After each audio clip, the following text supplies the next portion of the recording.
My name is Anthony Newby, and I'm the director of NOC, Neighborhoods Organizing for Change.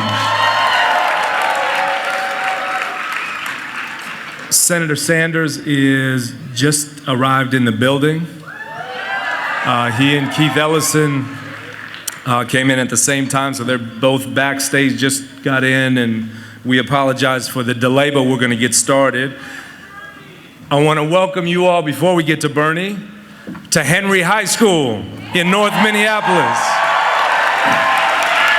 It is not often that presidential candidates come to a high school in North Minneapolis. We want to thank Henry for opening their doors. And we want to thank Senator Sanders for coming to North Minneapolis to prioritize the issues of the folks in this room and of the Black community in particular. The framing of the event, and I want to hurry up because I know we're on limited time. The framing of the event today is to talk about not just an investment strategy, a bold vision for America, or idealist socialist policies, which are all important. It is to talk about deliberate investment in communities that have been historically overlooked, starting with, and for the purposes of this conversation today, the Black community, and the Black community in Minnesota, the Black community in America.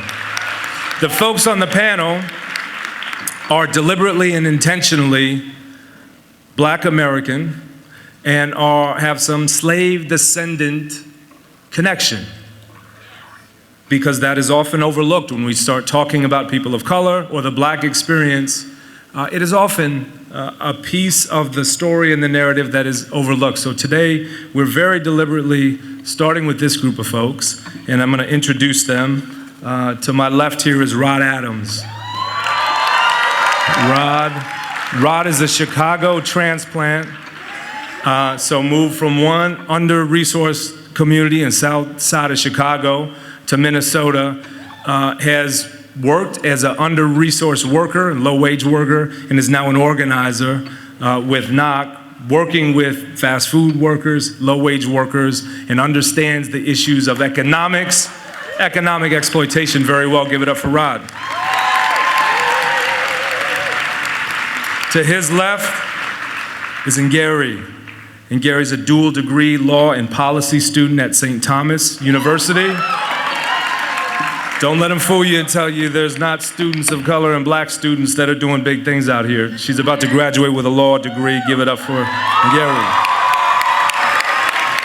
To her left, Ann Haynes. Ann identifies as Black and Native American. Anybody here think Native American issues are often overlooked as well? Let's not forget we are on land that originally was owned by, occupied by Native Americans. So when we talk about reparations, it's important that we start with that story as well. And moving on down, Devon Nolan is a proud Henry patriot. Went to Henry High, grew up in North Minneapolis. Is also a brilliant activist, urban gardener, brilliant, and it's great to have you on the panel. To her left, Felicia, another brilliant mother, artist, entrepreneur, designer, Northside resident, also a Henry patriot. So I'm gonna stop there. Keith Ellison is gonna come out. He's gonna say a few words. Keith took a risk by talking about issues of Wall Street and Wall Street accountability, issues of equity, pay equity. Come on, Keith. Now, don't wait. Come on, man. A long time ago, before it was cool, give it up for Keith Ellison.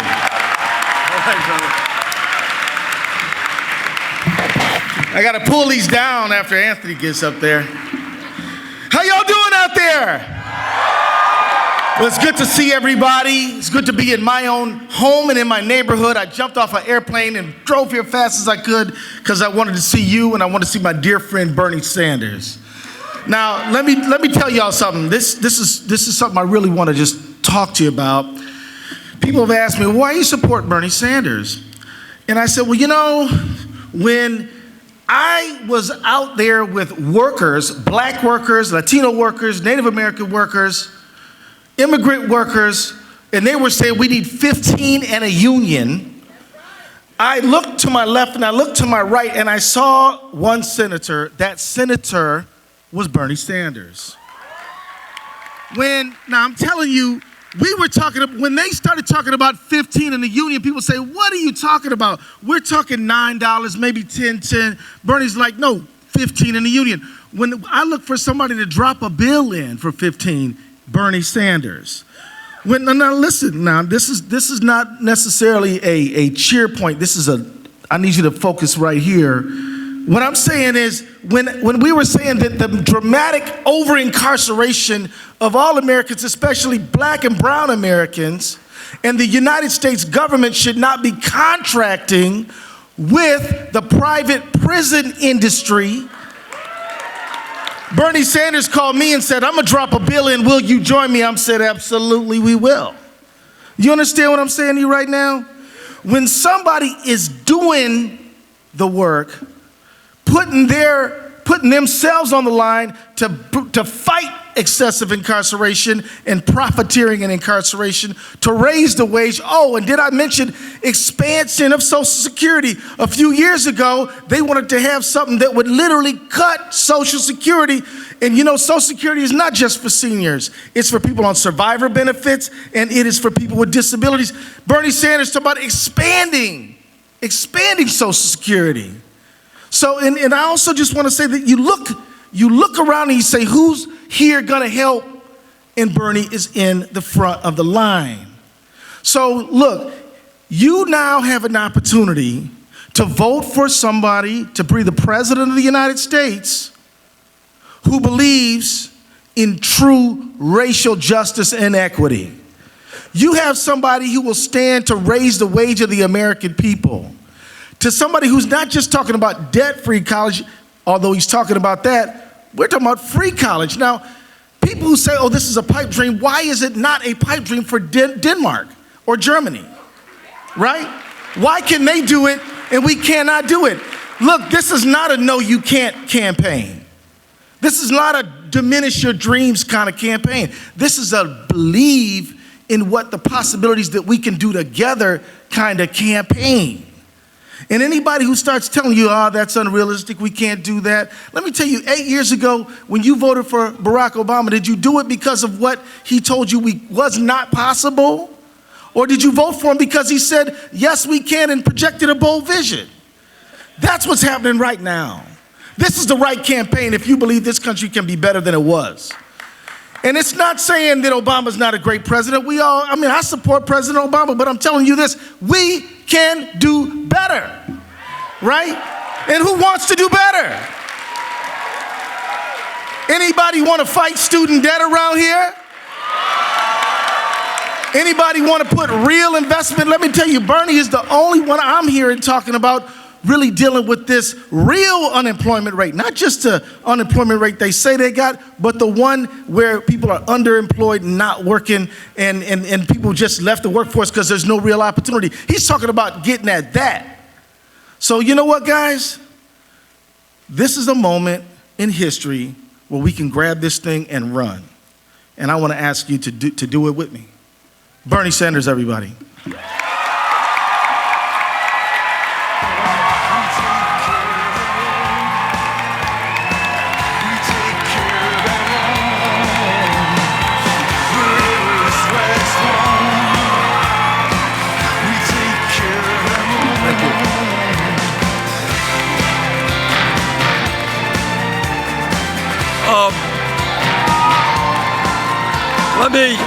Let me begin by thanking Congressman Keith Ellison. And I'm thanking him not just for his support and active participation on my campaign. I am thanking him for being as strong a supporter in the United States Congress as any member of that Congress for working people, for civil rights, and for social justice. Keith, thank you so much.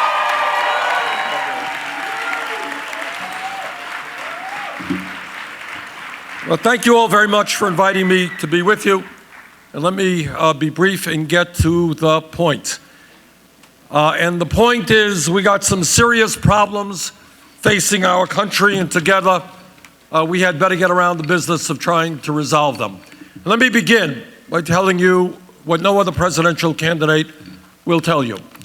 No president, not Bernie Sanders or anyone else, is going to be able to solve the crises facing this country alone. All right, and you know why? Here's the reason why. The reason why is that Wall Street, corporate America, the corporate media, the large campaign donors have so much power in this country over our economy and over our political life that the only way we make change is through a political revolution when millions of people come together. And people come together to demand something that really is not that radical. It is to have a government that represents all of us and not just a handful of wealthy campaign contributors. Now, people have said, Bernie, your ideas are too radical, too expensive. Well, let me put it within this context. In the last 30 years, there has been a massive redistribution of wealth in America. Problem is, it's gone in the wrong direction. It's gone from the pockets of working people to the top 0.1%. Anybody here think it's appropriate that the top 0.1% now owns almost as much wealth as the bottom 90%? Anyone think it's appropriate that when families are working such long hours, 58% of all new income is going to the top 1%? So one of the tenets of our campaign is to say to Wall Street, say to corporate America, and say to the wealthiest people in this country, you know what? You are going to start paying your fair share of taxes. Now, what's our agenda? When real unemployment in this country is close to 10%, African American real unemployment much higher than that, youth unemployment for African American kids who graduated high school between 17 and 20 years of age, you know what it is? 51%. That ain't right at all. So I'll tell you what we're going to do with regard to that. We're going to invest in jobs and education, not jails and incarceration.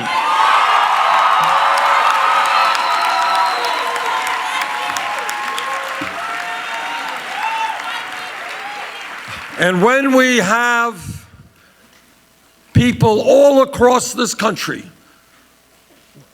working for wages of $7.25, $8, $9 an hour, you know what? You could do the arithmetic as good as I can.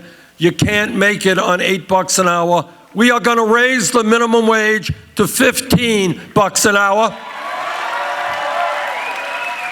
And as Keith just mentioned to you, he and I were out on the streets fighting alongside of workers who need that 15 plus a union. We are going to make that happen. And here's an issue of huge consequence, and that is millions of families in this country are struggling to send their kids to college, and others are graduating college deeply in debt. All right? Keith mentioned Germany, they have free college. Scandinavia, they have free college. Well, you know what I think? I think when we talk about public education in America today, it shouldn't just be first grade through 12th grade. I'm talking about making public colleges and universities tuition free.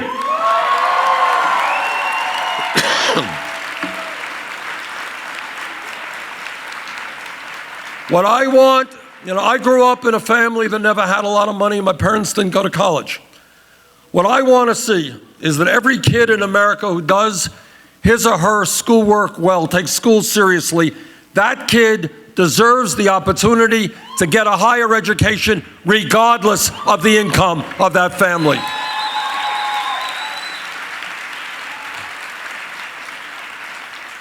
I have all over this country been talking to young people deeply, deeply in debt from student loans. Anybody here in debt with student loans? Whoa. All right, what you got? What kind of debt we talking about? How much? 60,000. All right, now I want you to think about this for a moment. Our job, living in a competitive global economy, is to encourage people to get all of the education that they need, right? That makes sense.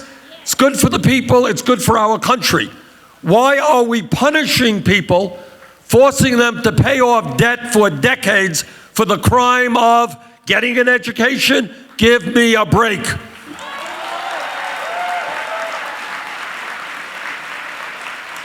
So what we're going to do is allow people with student debt to refinance at the lowest possible interest rates, cutting student debt very, very significantly.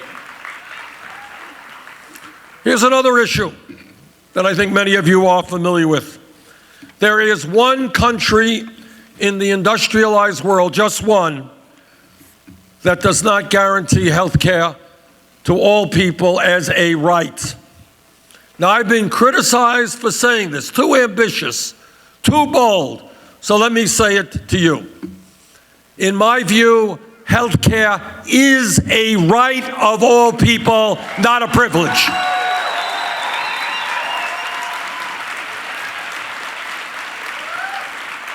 Affordable Care Act has made some good progress. I voted for it to help write it. But we can do better, and that's why I support a Medicare for All single-payer program. Guarantee health care to all people, save middle-class families $5,000 a year. Now, when we talk about the needs of the American people, what we have got to understand is we will not be successful unless we come together as one people. All right, here's the truth. Truth is that Wall Street has unlimited sums of money, and I mean unlimited. Billions and billions and billions of dollars. Corporate America, huge amounts of money. Now, there are folks out there like Donald Trump and others who want to divide us up. I mean, these are the guys who try to humiliate the President of the United States by saying he was not born in America. You remember that, the birther movement? This is the kind of guy who is saying that Latinos, Mexicans coming into this country are rapists and criminals and drug dealers.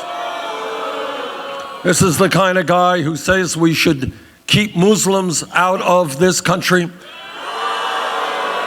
All of this stuff has gone on for a long time. It's not just Trump. The way they succeed is they divide us up, black against white, gay against straight, people born in this country against people who were not born in this country, men against women. So our job is to come together, black and white, Latino, Native American, Asian Americans, not let them divide us up. Now let me tell you,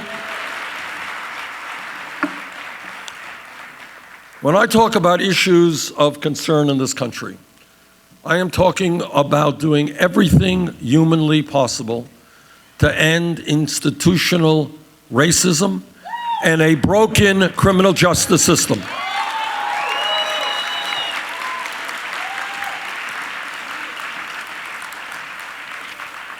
Now, what do I mean about a broken criminal justice system? This is what I mean. I mean that some kid in Minnesota gets picked up today for possessing marijuana. That kid will get a police record. Somebody on Wall Street whose company, whose financial institution has just paid $5 billion in settlement with the United States government for defrauding the American people and doing illegal activity that's almost destroyed the entire economy. You know what that person gets? A large compensation package. That is not a criminal justice system which is based on justice. So together we are going to create that kind of system. What does that mean?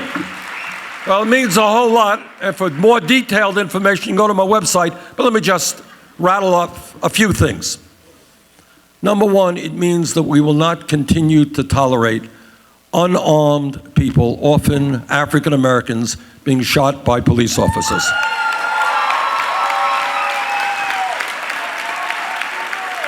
Now, I was a mayor of a city for 8 years, worked hard with our police department. Here's the truth.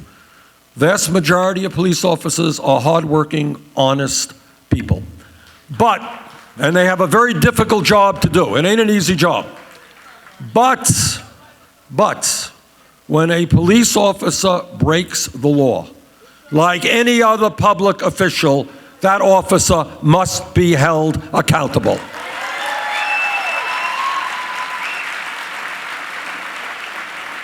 Number two, we have got to end the militarization of local police departments.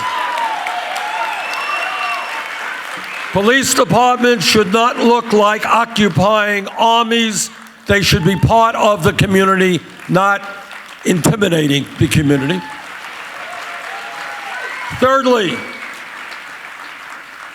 we have got to make police departments look like the diversity of the communities they are serving.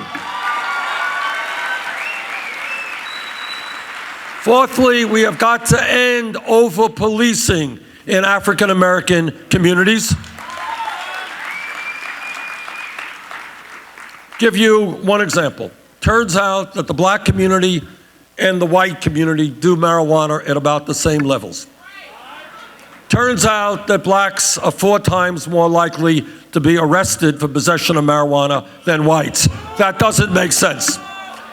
And among other reasons, that's why I have introduced legislation that takes marijuana out of the Federal Controlled Substance Act.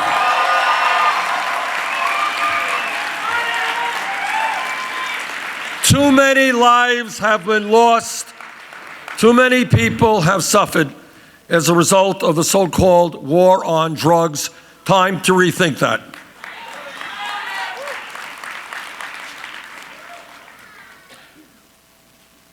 Today in America, we are seeing, and this is a tragedy so unspeakable, it's hard almost to discuss it. But today, a black male born today stands a 1 in 4 chance of ending up in jail. That is absolutely and totally unacceptable. And our job as a nation is to start investing in communities of need, communities of color, so that young people have the education, have the job training, have the health care that they need, so they can get, with an education, get their lives together.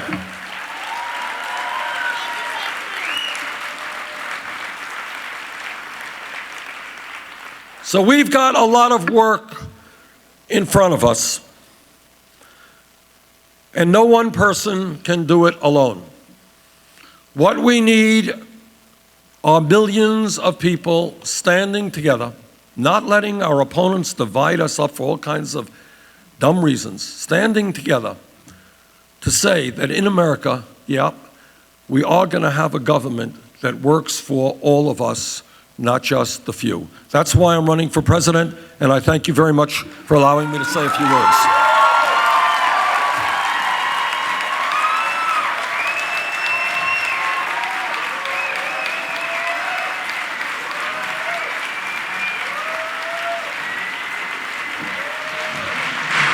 How's it going? So we are, first of all, thanks again for Senator Sanders for coming to the heart of North Minneapolis in an unprecedented event to talk about black-specific issues. We're going to have an informal conversation. Check. We're going to have an informal conversation We're not in a round table style sitting arrangement, but we're going to have an informal round table discussion. And Senator Sanders, you said a lot of very powerful things, aspirational things.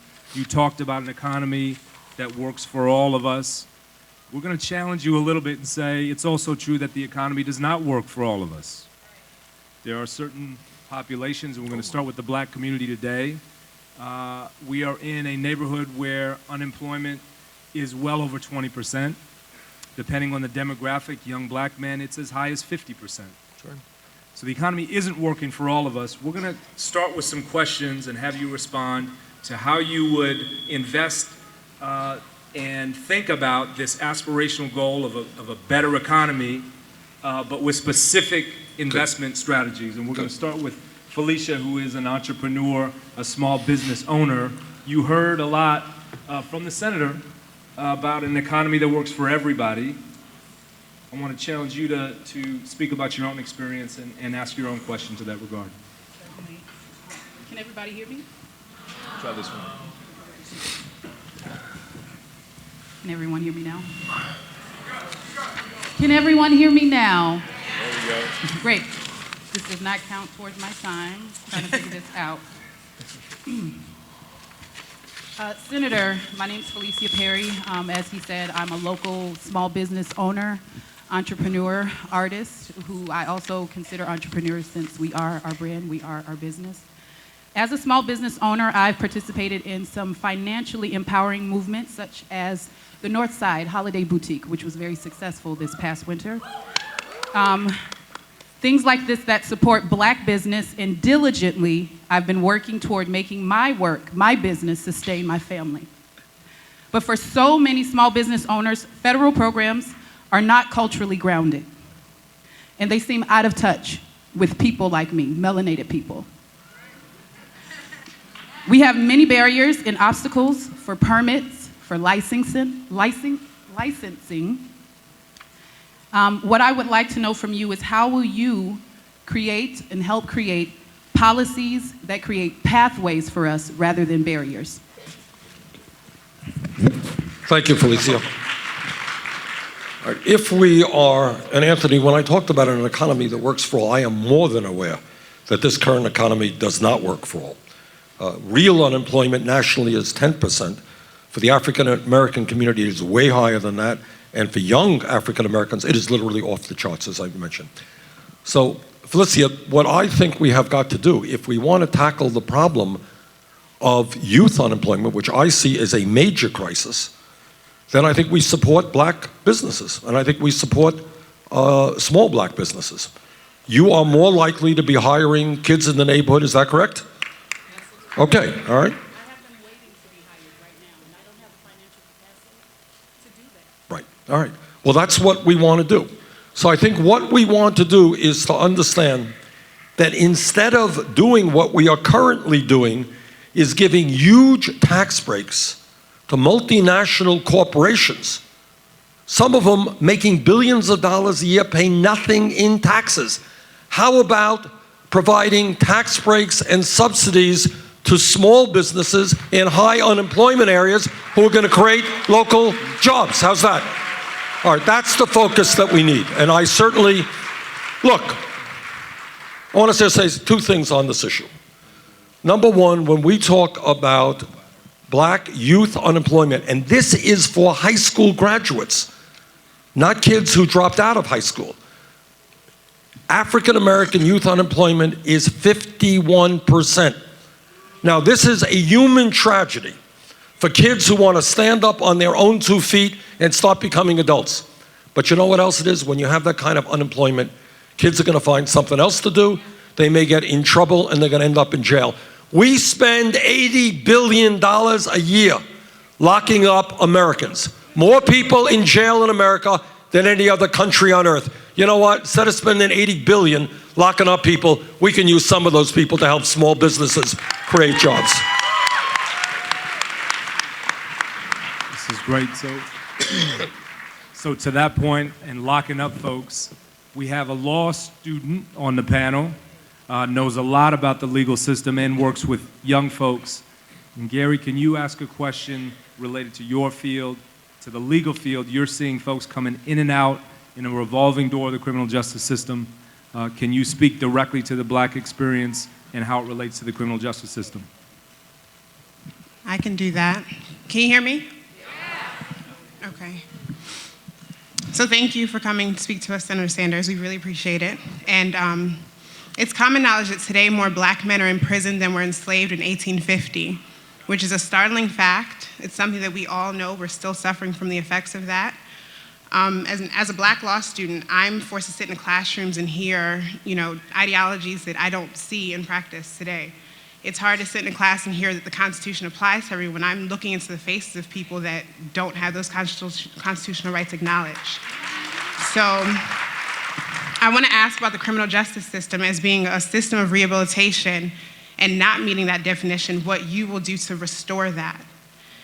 And in terms of aspiring to be president, what specific measures will you take to address the individual impact of incarceration and to ensure that those who are released have a real second chance and do not end up within the revolving door of recidivism? Gary, is your name? In Gary. In Gary. Thank you. Excellent question. All right, look, it seems to me, when, as I mentioned a moment ago, we have more people in jail than China. Got it? China is 4 times our size. It is a communist authoritarian country. We have more people in jail than China. All right, so the first thing we have got to do is to do our best to keep people from getting into jail. Right? That's the first thing. And as I said before, I think education is important. We've got to put money into education, especially into those communities who need it the most. We should be doing everything we can to see the kids are not dropping out of school. We should be doing everything we can to see that those kids get jobs when they leave school. All right, that's number one. Number two, in terms of the rate of recidivism, you're absolutely right. I did a panel on this in Iowa a couple of months ago. And this is what we had. We had 2 guys, great guys, really wonderful human beings, both served time in jail. One guy described his situation. He said, I was told the day before I was going to be released. I was informed of that the day before. Then they gave me a check for $75, and they said, good luck. He ended up back in jail. So one should not be shocked to believe that if people don't have the job skills and the education that they need when they leave jail, where are they going to go? They're going to go back to the same environment that got them into jail in the first place, right? So our job is to invest to make sure that when people leave incarceration, they have the potential to build a new life outside of jail. We are not doing that right now. And where this is an interesting issue, where even conservatives are becoming on board. You know why? They see us spending huge amounts of money. Who gains? It costs a lot less money to send somebody to a university here in Minnesota than it is to send them to jail. All right? So we are doing a terrible job. Absolutely. But the bottom line is, we have got to give people the job skills and the education and the resources that they need when they leave jail so they don't come back into jail. We're not doing that now. No way.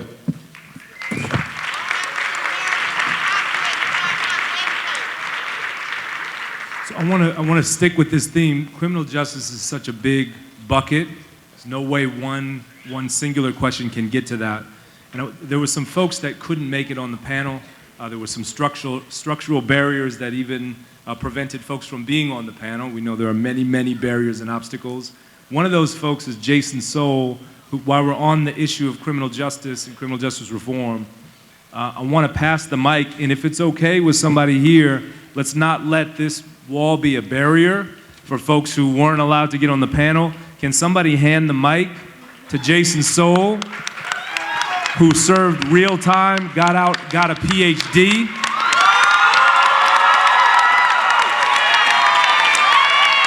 And let's continue on this framing.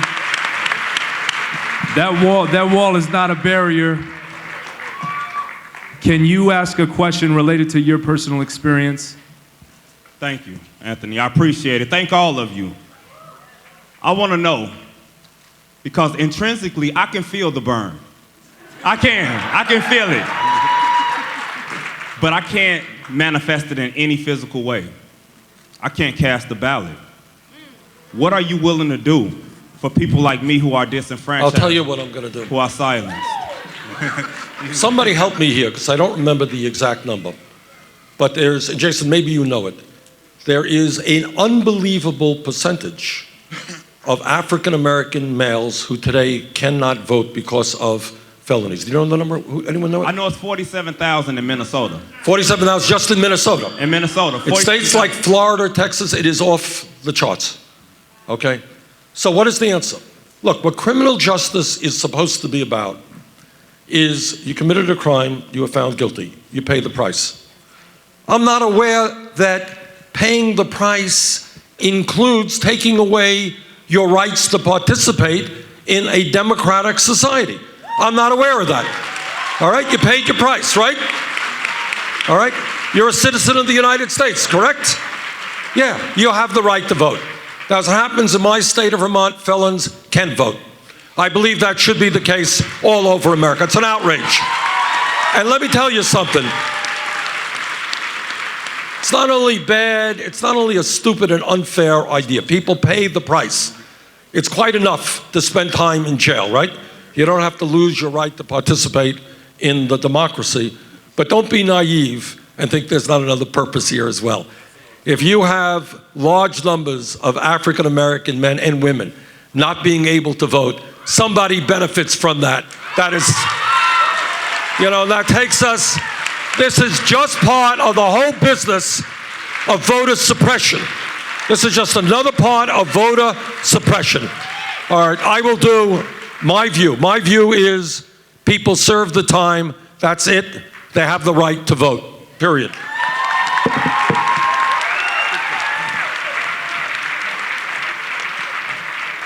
If I could just follow up, Senator Sanders, thank you.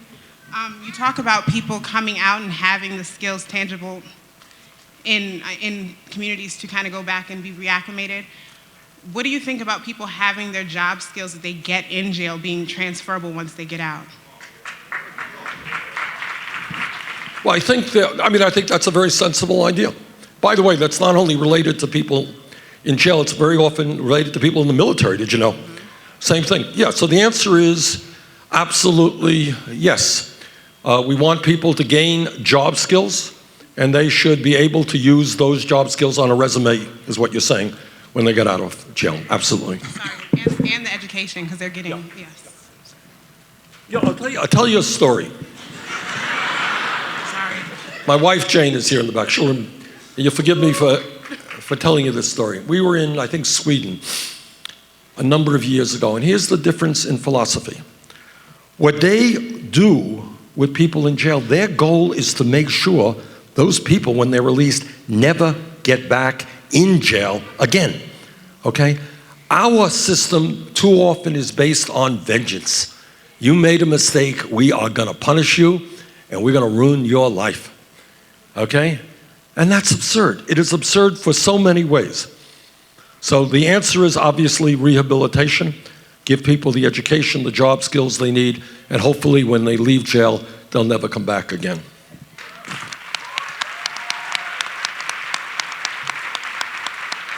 All right, I want to make sure that we get this question out, because I think it's particularly important in Minnesota, but there are issues of native sovereignty. So if we're talking about, again, the issue of reparations, repaying a grievance that has taken place, and finding creative and direct solutions to fixing historical grievances. And can you say a little bit about your experience, both as a Black and Native person?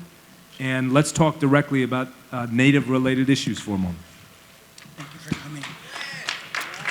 We have another generation of Native children whose connections to their families and their tribes is being compromised. For example, in Minnesota, Native American children are 17 times more likely to be placed in foster care than white children. We need more than just jobs for our communities. Jobs alone cannot heal our communities. How will you invest in Natives, creating solutions for ourselves to heal from addiction, homelessness, sex trafficking, individual, generational, and historical trauma in our community.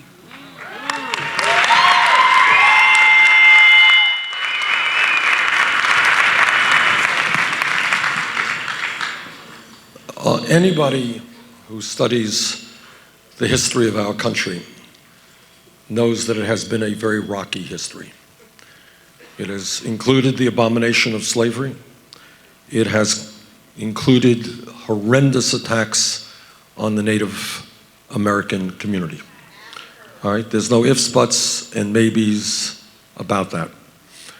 And throughout this country, you are seeing rates of unemployment, alcoholism, drug addiction within the Native American community off of just outrageously high. I think what has to happen, look, I'm not going to sit here and tell you I have a magical solution, I don't, but here's what has to happen. Simply throwing federal money and federal bureaucrats at the problem probably is not going to work. What is going to work is a relationship between the federal government and the Native American communities by which the federal government provides resources, but the Native communities, Native American communities themselves work out the solutions that are most relevant to their particular needs. I was in Iowa, and there was a very beautiful community. People, fantastic school, cultural center. Different people approach things in different ways. But I would say that the best approach, in my experience in government, is not from a top-down process, but from a bottom-on-up process. Germany paid out $90 billion in reparations for the past 60 years to survivors of the Holocaust. What is the difference between America doing that for the people that they kidnapped and taken the land from, and Germans paying $90 billion to survivors of the Holocaust? So the question, I think, is not irrelevant. The question is about specific redress. In all sorts of communities and examples, when there has been a historical trauma or an extraction of resources, World War II included, there was a specific redress, a very deliberate and specific redress. So I think part of the conversation needs to be, with all of these questions, what are the specific and deliberate solutions that are going to get to the trauma of the African American community? We're going to pivot on that point and talk about, Devon, you've done a lot of work on the environment, and we know, for example, we're not far from a Herc incinerator. People know what the Herc incinerator is? It's a garbage burner near downtown Minneapolis, and depending on the day, it is blowing a plume of toxic smoke over communities of color, including the building that we're sitting in right now. You've done a lot of work on environmental issues. With that framing and with that point of specific redress, specific reparations for policies, for investments that have been targeted at the African American community, do you have a question that gets to the heart of that? Sure. So from Flint to North Minneapolis, Black, brown, and Native communities have been exposed to lead poisoning, toxic incinerators, food deserts, and many other things that cause social ills because of failures and greed of the local, federal, and state government. Frontline communities like Flint are in every state in the union. How will you ensure communities are safe from these man-made health hazards like lead poisoning, air pollution, and food swamps before they become a national headline? Good. Thank you.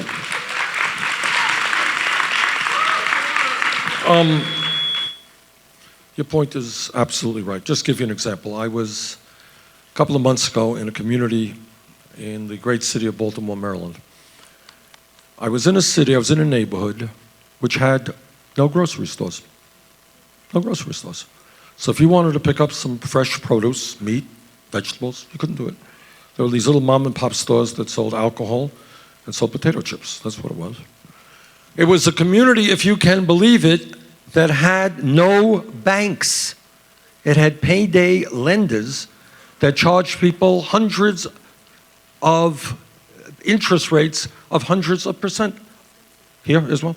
All right, it's beyond belief. All right, so what do we need to do?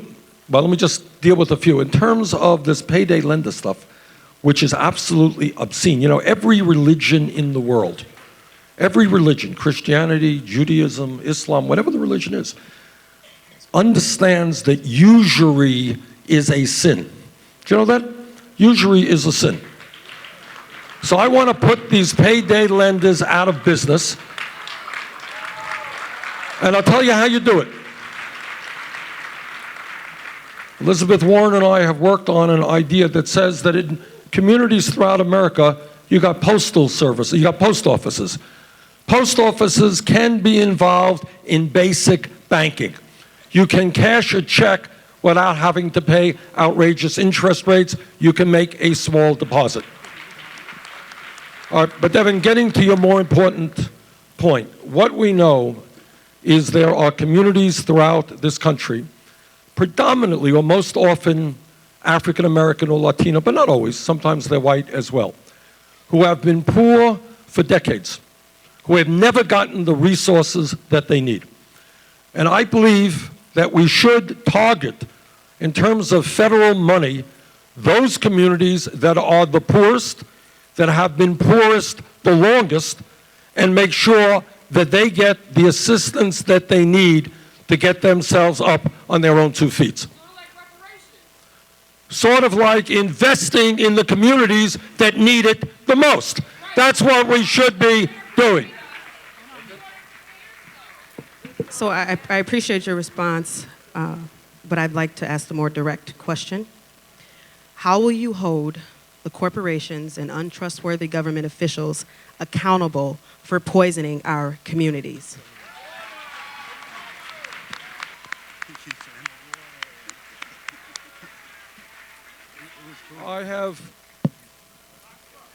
I have asked for the resignation of Governor Snyder because his action has been so irresponsible that I think that really is what is called for. But your point is, it's not just Flint. It is communities all over this country, and it is primarily lower income communities. You go to low income communities, many of the children have asthma. Do you know that? Okay. Pardon me? My son has asthma. Go ahead. No, take it.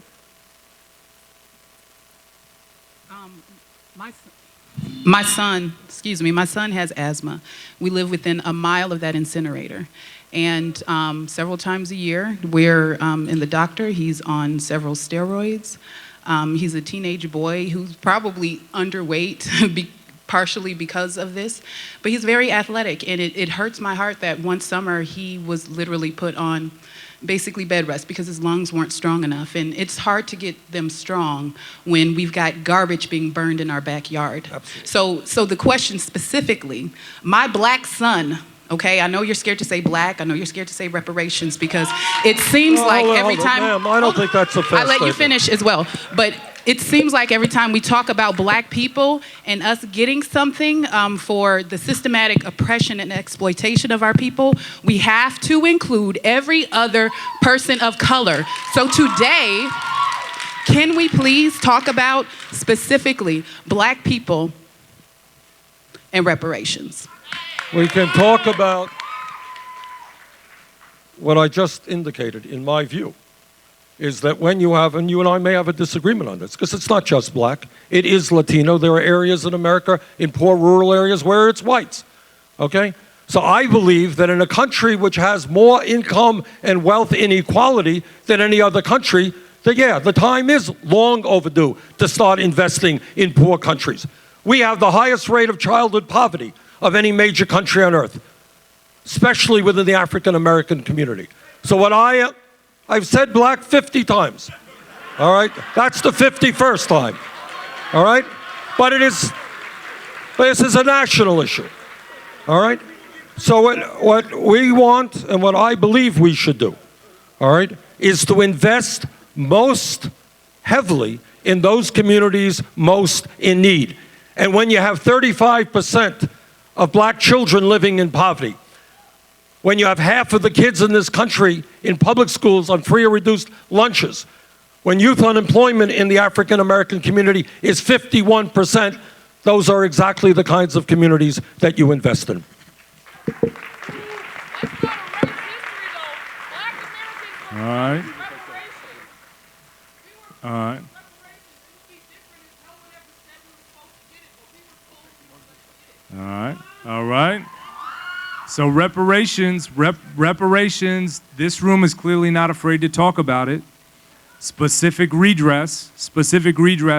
I want to get to as many questions as we can, and I know you're on limited time. Rod, you've worked with low-wage workers all throughout the state, throughout the metro area, a lot of young black workers. Do you have a question to ask the senator? Yes, Senator Sanders. I do a bunch of work with low-wage workers, specifically in this community. Some of these workers are in this building, workers who had to wait 2 to 3 hours in a line at Target Field, not being paid, and not even sure if they were going to work that day. And they do this because maybe it's so hard for a black person to get a job in this economy. So my question is about reinvestment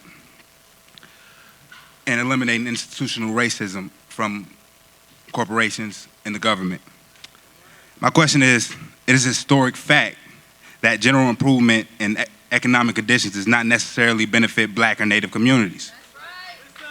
Socialist strategies have historically left large swaths of black and native people behind. It was true of the New Deal, it was true of the GI Bill, and it was especially true of the Federal Housing Bill. Also, it was true of Obamacare, which was highly racialized. It was true of the response to the Great Recession, where black folks never recovered. In Minnesota, as the white unemployment rate has dipped below 3%, the black unemployment rate has risen to higher than 14%. So I'm asking you, what specific affirmative and concrete steps will you take to ensure your $1 trillion federal investment strategy does not repeat the same mistakes of the past and entrench existing inequalities? Because not only do black lives matter, black jobs matter. Can anyone deal with that light there? Can we lower that, please, or turn it? What Rod is talking about is that he's right. We have a $1 trillion investment program to rebuild the issues that you talked about, to transform our energy system away from garbage in low-income communities, all right, to making sure that we move, by the way, to clean, sustainable energies rather than fossil fuels, which also touches on the issue of climate change, which is a huge issue. But to answer your question, I think what the concern is, and I've heard it from many people in the African American community, and that is, well, it's great, states are going to get the money, but how do we know that it filters down to the people who need it the most? That's the question, basically? Yeah, okay, and we will do that.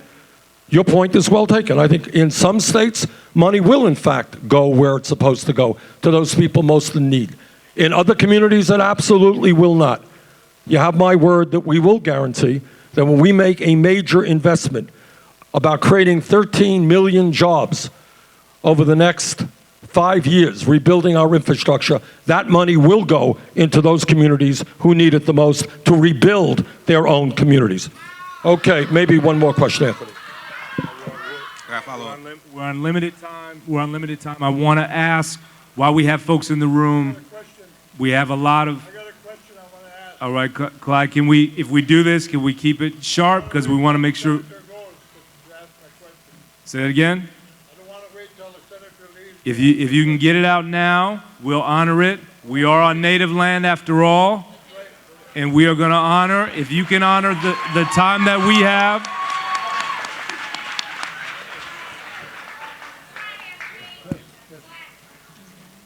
Justice, son. Bonjour. You gone the way we done indigenous cause, o Shishak, o Dane, Anishinaabe, o Gitchida, Three Fires Society, Gather to the Sacred Pipe Sundance, American Indian Movement. My spirit name is Nagan the way we done. I am the thunder before the storm.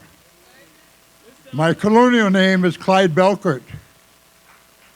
I was given that at birth because when I was born, 79 years ago, we were forbidden by this government in collusion with the churches to speak our native tongue again. We were forbidden to pray, to sing, to dance. They've taken everything that they could from us since then. They've taken everything but our dignity and our pride. I am the founder and the national director of the American Indian Movement. It was founded right here in the city of Minneapolis when civil rights and human rights was strictly a black and white issue here in America. The Indian people were totally forgotten, like we didn't exist anymore. They thought John Wayne got all of us. George Armstrong Custer killed all of us. The United States government got rid of all of us, but we were still here. And I get angry. I get angry when I hear you and Hillary and Donald Trump and the rest of these right-wingers never saying a single word about what happened to the native people of this land. This is why the movement was formed. And this is my question. I went through a 9.5 month, the longest trial in the criminal history of the United States government to extinguish all native tribes in America in St. Paul, Minnesota, following the occupation of Wounded Knee. I was the man that led those people into Wounded Knee. Because we felt if we didn't stand up, if we didn't stand up what was right for Indian people, that we would surely perish as a people. And when that trial ended, we found out they would never, ever listen to our treaties because they didn't know nothing about them. White America's totally scholastically retarded when it comes to Indian people and our culture, tradition, our history. Clyde, I love this. We got to get to a question. Let's get to the question. I got something to say, and I'm going to say it. And if you have to carry me out of here, carry me out of here, because I'm going to speak, because I'm tired of this bullshit. I'm tired of this bullshit. I've never heard, this is the first night I've heard anybody even mention the name Native people or Indians. And you know why? Because I'm here. They knew they had to say something. So a question. What's the question, Clyde? Here's my question. Great. We went to the United Nations. We're the only Indian organization that's militant, radical, terrorist organization, as they try to call us. We're the first ones to give United Nations non-government organizational status. And we had to go. We need the question, Listen Clyde. to me. I'm getting into it. Okay. I'm getting to it. We had to go to the United Nations because our elders asked us. If we didn't get that type of international recognition, this government and this corporate government would wipe us out. And then we had to form a permanent forum. Clyde, we got to get to the question. Listen to me. You've got time. I'm with you, but we got to Bernie's get to the got question. time, and you guys got time to hear what I have to say. This is a black forum, but listen, and we want to give time for this, but we got to have a balance. It's not a black forum. It's people of color, and I'm one of those colors. Okay. It's not a black forum. Let's get to the question. Let's get to the question. That's all over with, as far as I'm concerned. All right. Just get to the question. Here's what I'm saying. We had to travel the whole United States, Canada, Central and South America, all the way to the southern tip. We had to go into the Congo in South Africa and meet with black people, tribal people. Clyde, question. You got a question, bro. Question. Just ask the question. My question is this. Here we go. After 30 years, listen to me, Ben. After 30 years, I work within the United Nations. The United Nations finally signed the Declaration we got to move on. of Rights for Indigenous People. All right. I want to know if you're going to honor those treaties. I want to know if you're, as president, if you become the president of the United States, are you going to honor the treaties made with Indian people? There we go. Are you going to honor the treaties? Are you going to honor our treaties? The Native American people have gotten a terrible deal from the federal government. I will do everything I can to redress that, absolutely. Thank you all very much. You can't answer the question. You still haven't answered the question.